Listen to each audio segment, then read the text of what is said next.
ដោយមិនគួរសោះមិត្តភក្តិពួកមកខ្ញុំវិញមានកម្មវិធីអីក៏ដោយហៅខ្ញុំខ្ញុំទៅរហូតតែបាត់មុខទេដល់កម្មវិធីខ្ញុំម្ដងគ្មានការណាមកពួកអើយ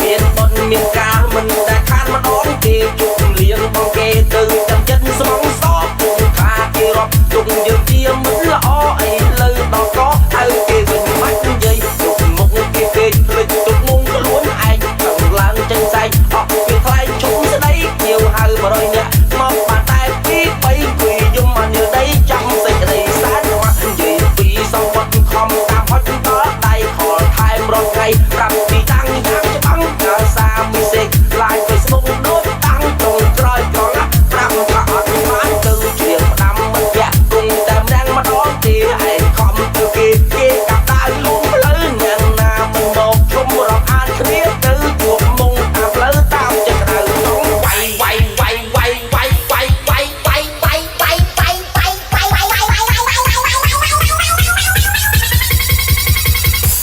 អើយធ្វើមិនឯងវាមិនសូវល្បីអើយក៏ចិត្តណាំងចង់តែសាយំម៉ែអើយមិនសមគ្នាភ្ញៀវមកគ្របអីអើយក៏ចិត្តណាំងចង់តែសាយំម៉ែអើយមិនសមគ្នាភ្ញៀវមកគ្របអីមកសនកាន់តុកមិនដឹងយកទៅណាខ្ចីលុយគេការចាប់ហើយចំនួនដៃមកសនកាន់តុកមិនដឹងយកទៅណាខ្ចីលុយគេការចាប់ហើយចំនួនដៃ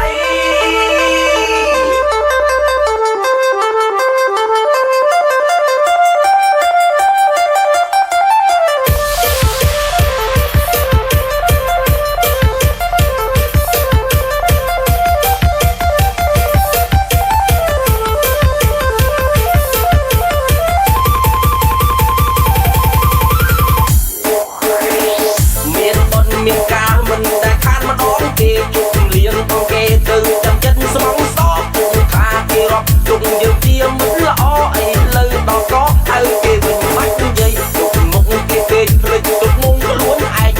ឡើងចេញស្អែកអស់វាថ្លៃជុំស្ដីញៀវហៅ100នាក់មកបានតែ2 3ពីយំមកញើដីចាំសេចក្ដីសែនមកនិយាយពីសង្វត្តខំតាមហត់ដល់ដៃខលថែមរត់ថ្ងៃប្រាប់ពីតាំងយ៉ាងច្បាំងដល់សាមីសេកឡាយ Facebook ដូចតាំងត្រង់ក្រោយក្រឡាប្រាប់ថាអត់បានទៅជាផ្ដាំមិនពាក់គុំតែម្ដងម្ដងទេឯងខំទៅគេកាប់ដៅលងផ្លូវយ៉ាងណាមិនមកជុំរកអានគ្នាទៅជួបមុងតាមផ្លូវតាមចិត្តដៅក្នុងវាយវាយវាយវាយវាយវាយវាយវាយវាយវាយវាយវាយវាយវាយវាយវាយវាយវាយ